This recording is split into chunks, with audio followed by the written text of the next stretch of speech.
Oh, look at that. Was it right?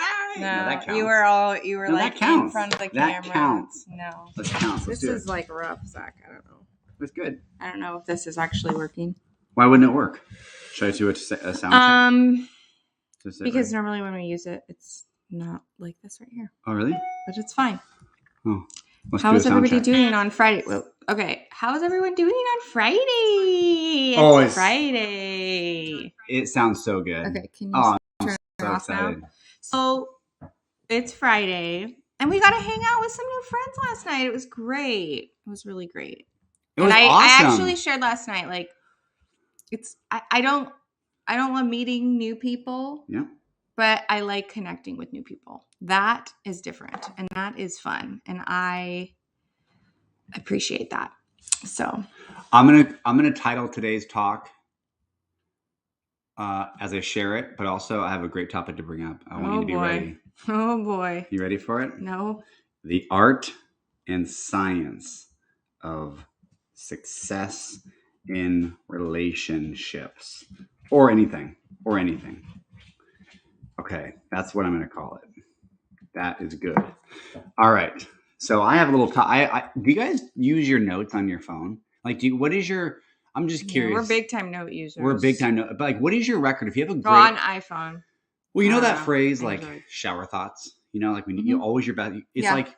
And by the way, it's not just the shower. I think the shower is one of the rarest, and even the shower is being taken away from us. Like, oh, bring this. I actually love music in the shower, so that's the one exception. But sometimes it's good just to take a shower by yourself, and not have music. By yourself. By the self. Sometimes it's good to take a shower by yourself. I like to take showers by myself most times. Whoa! What kind of live is this? And what I mean by that is it's really a form of meditation, really. However you want to use the shower. Yeah, well, it's just because whenever you sit in silence and you're just doing something, because you're just like washing yourself. Like you're not.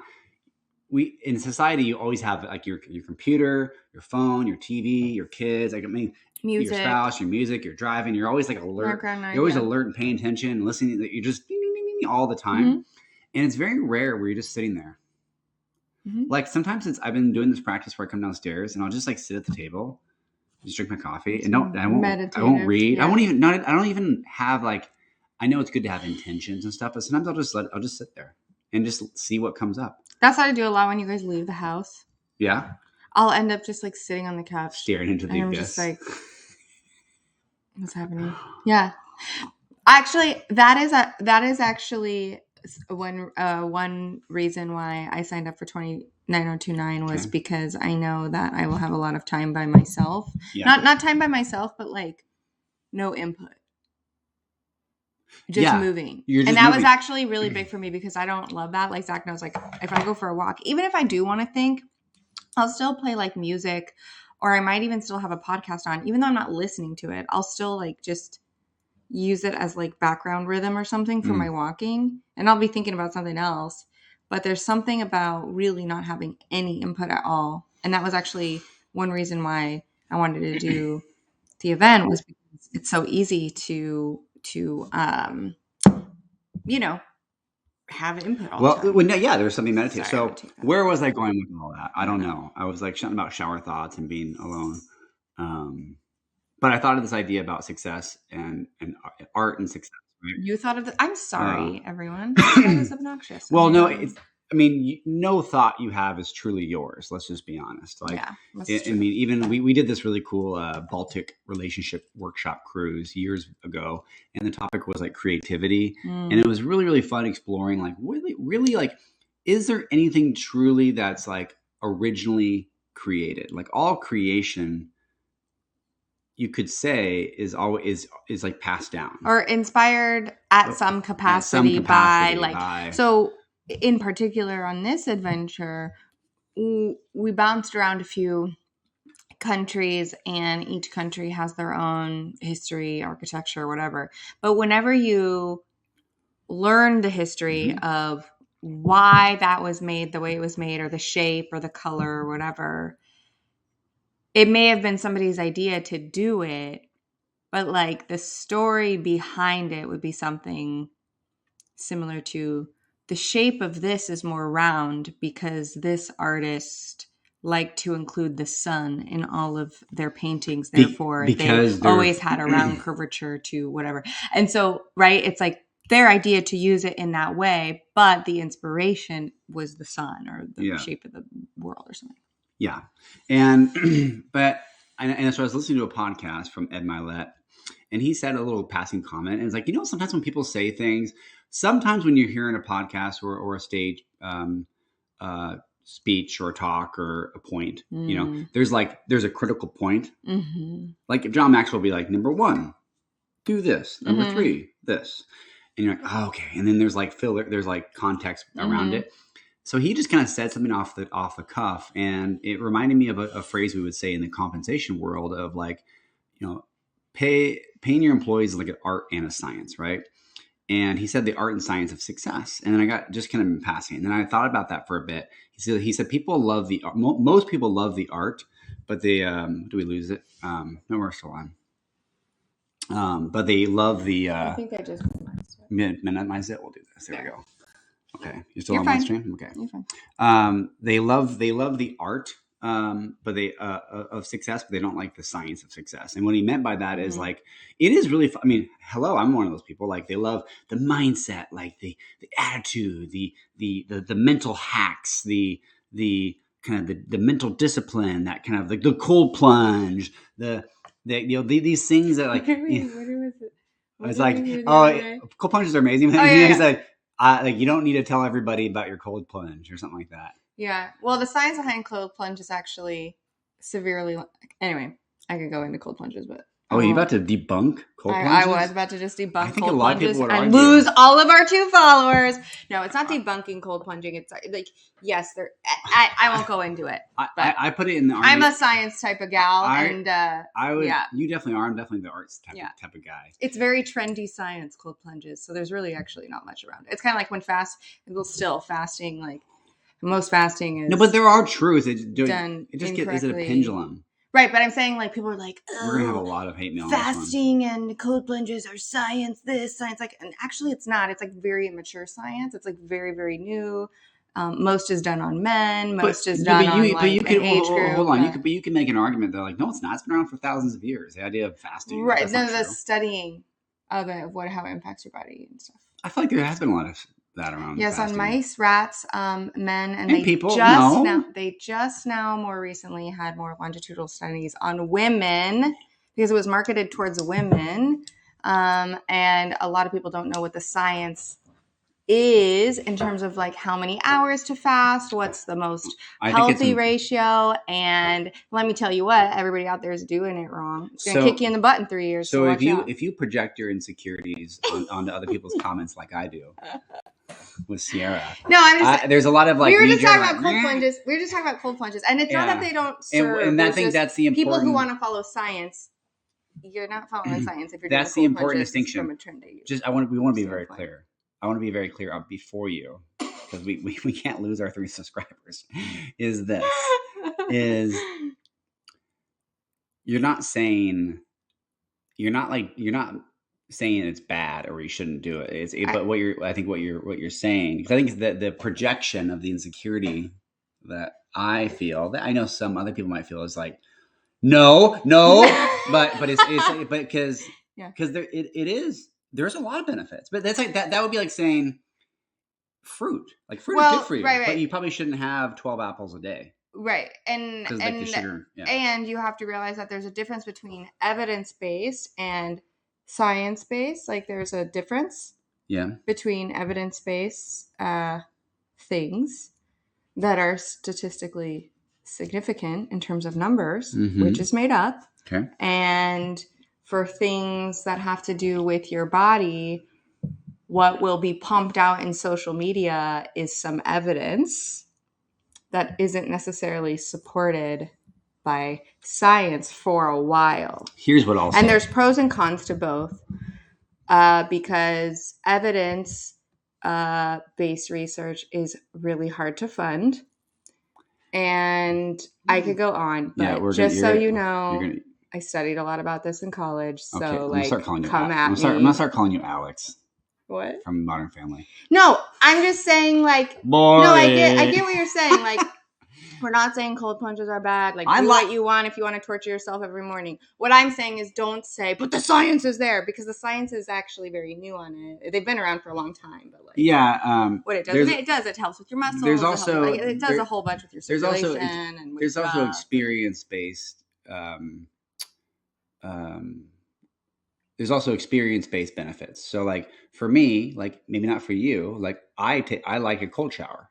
Like I will sometimes. Yeah, no, that's what I'm saying. There's evidence, but you can't. I'm just saying. Lived evidence. A lot of people are like on social media will say, it's science, backed. Or, when you say, and it's like, well, it's actually not. This is a good one. Our culture collapses and consistently mistakes science for truth. Yeah. So for example, I mean, okay, and then we can get off this topic, but this is a really easy one to like just go find for yourself. I don't know. So this is a really easy one to just go find for yourself. And it's really good to like know how to do this. So for example, fasting, we'll just go with that. What a lot of people do for fasting is they do these like 12-hour, 16-hour, 18-hour windows of fasting. But the science and like the studies are actually on smaller windows. They're on like 12 or 14-hour windows, or they're on days where you eat regularly for 5 days and you fast for 2 days, or it's like it's a every other day thing. So the fasting that you see in popular social media and popular social dieting and popular social fad diet magazine, whatever, is actually not what the studies are on. Okay. It's not hard. And it's not hard to like figure that out. The other thing is almost every single fasting study that you will come across, and this is good to know for anything, is more studies and longitudinal work needs to be done for the benefits and the longevity of fasting. And it almost always says that at the bottom, because it hasn't been studied like this for a while. And especially with women, age, hormones, all of those things impact. But secondly, Zach's like, come on, Sarah, speed it up. So, but the other thing, it's really fascinating. It's fascinating because if you really want to like feel empowered with what you're doing with your life and with your body, it's important to know these things. And anyway, most scientific studies will say like, why you saw a difference, why there is a difference, isn't because the fasting of itself. It's because people are just more in tune with what they're putting in their bodies. Therefore, they're making healthier choices because they are fasting. There's a lot of unconsidered microvariables. Yes. Yeah. So not because of the fasting itself. But this is not a fitness podcast, though. Right. Well, sure it is. Now it is today. Health podcast. I just made it up. Okay. But same thing with cold plunges. That's what I'm saying. It's the same thing with cold plunges. It does help. It does like make you. It makes your blood vessels constrict. So if you're inflamed, it's like great. There are 100%. Gets the blood pumping. Yeah. So, what I was saying is that it got me thinking about the art and science. Like people often love the art. They love the mindset, the mental fortitude, the active, thinking positively, power of word association, all these things. But they often discount or hate the science behind it. The actual the discipline it takes to essentially doing the things. Like there's an equation or a process that is like scientifically what he means is proven. Like, for example, like what John Maxwell talks about, like what he means by the science is like when you're trying to tackle a goal, you don't just whack a tree and then and whack another tree, then whack another tree, then whack another tree. And then people aren't really willing to actually do enough statistical significance. Mm-hmm. And by statistical significance, that means the discipline and the science behind what it takes to actually see that success pull through. Like your mental, I think the art side of quote unquote success is, I wouldn't say it's easy because it's really hard for some, but then there's the action behind it. And the action behind it goes deeper than just, there's like I'm trying to pick a good word to it. There's something, okay, for example, the relationships workshops that we lead, right? Once you see something, you still have the opportunity to take a new action. But unless a new action is taken, you're not going to get a different result. Right. And it's that action consistently over time that builds that healthy habit. And it's the action consistently over time. It's when that action consistently over time becomes hard, people often go back to the art when they need to stick to the science. And what he means by that is sticking to the consistency. Yeah. There's many times, and I'm one of these people, and this is, I think I resonated when I hear that, is like typically it's like you get the art, you get the mindset down, and now it's time to show up every single day. Let's say you want to go run a mile every single day for 365 days, right? Every single day, no matter what, 1 mile. And you want to run the whole time. I think that's even quite doable, but there are going to be days where it just suck. Mm-hmm. Doing the thing is hard, but what happens, let's say on day 34, and you're like, oh, I can't do another 330 days of this, whatever. What happens, you're like, I need to get my mind right before I start this. So you go back to the art. Mm-hmm. So then you go back to reading. You go back to like getting your mind getting right. ready. You go back to getting ready. Yeah, which people get stuck in the getting ready of life. It's like your life is happening whether you're getting ready or not. Yes. It's actually happening right now. Yes. And he said, so most people spend 90-10 on the art and science versus like you want to find that balance. There are a rare few people that just do the things and they will get better over time, but it might take them longer if they have a negative attitude, but it's better to have a negative attitude and do the thing. Yep. Because then you could, but where people miss is if you're not able to have the awareness to reflect and grow from your test. Right. So that's where the art comes in, and the art is the mindset, the awareness, the discipline, all that stuff. So it's kind of a fascinating topic to think about. Mm-hmm.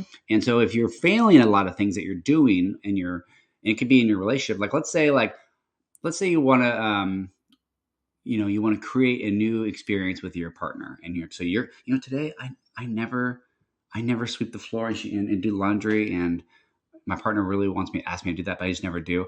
I'm going to do it for 5 days to see if they notice. And then let's say you do it for 5 days and they don't say anything. You're throw your hands up and you're done. Mm-hmm. But maybe it was the 6th day, maybe it was the 7th day, but maybe you bit their head off on the 5th day because they never said anything. It's the same thing. You can actually cause upset in your relationship when you're not actually consistent in that new habit creation. It helps if you actually co-create that promise together, however, which is a whole other thing. But I wanted to share that because that was on my mind. Well, it reminds me of like the class I'm taking now. They said right at the beginning, when you try to do this the first time, and when you try to do it the second time, maybe even the third time, you have to treat it like you're making pancakes. I was like, this is the greatest analogy ever. The first pancake is never like the best. It's always like a little weird. Maybe it doesn't cook all the way through. Maybe you haven't figured out how to flip it yet. You didn't put enough butter. The pan isn't, heated up right or whatever. Maybe the shape's weird, whatever. Your first pancake is always kind of like, whatever, it's the first pancake. However, you're going to make more than one pancake because you have like all this batter. Mm-hmm. So you're going to get to do it again and again and again. And by the time, you're almost done your stack of pancakes, like the last few, those are the ones you always put at the top because they look the best. And so you put those ones on the top of your stack, and then all of a sudden you're like this amazing pancake baker. Yep. And I love that analogy because it's just knowing that it's going to look weird at first, and it's not going to be fun. It's not going to be pretty. There's going to be learning involved, but going into making your pancakes that maybe the first one isn't going to be perfect. And you don't get upset about it. You kind of just like, oh, whatever, you scrape it off, toss it, or you're like, who wants the first one? It's all like ripped up and weird, or that's the one you pick. That's the one you pick at when you're making the rest of the pancakes or whatever. And it's like, but it's never good the first time. It's that knowing. It's that knowing you're going to do it again, that knowing that it might be weird. And sometimes your first one is amazing. My eggs are like my eggs are like that. I'm always impressed when I do an egg. Sometimes your first one is like, whoa. Sometimes I'm like, if I do an egg for the first time, you kind of get the vibe of like the heat in the pan and stuff. Sometimes I'm like, Sarah, did you see that egg? That's a good egg. I made it. That's a really good fried egg. And sometimes, your first one is really, really good. And the one that's really weird are like the ones in the middle.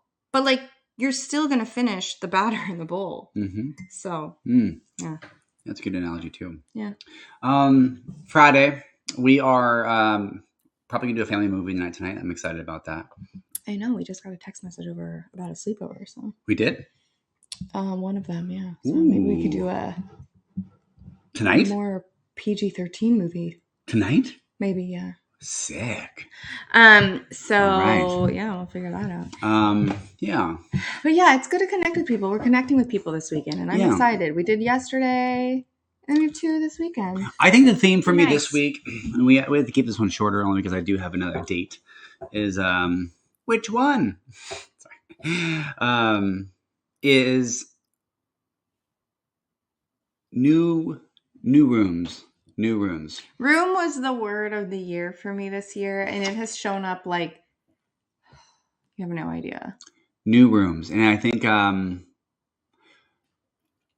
imagine people as thermostats.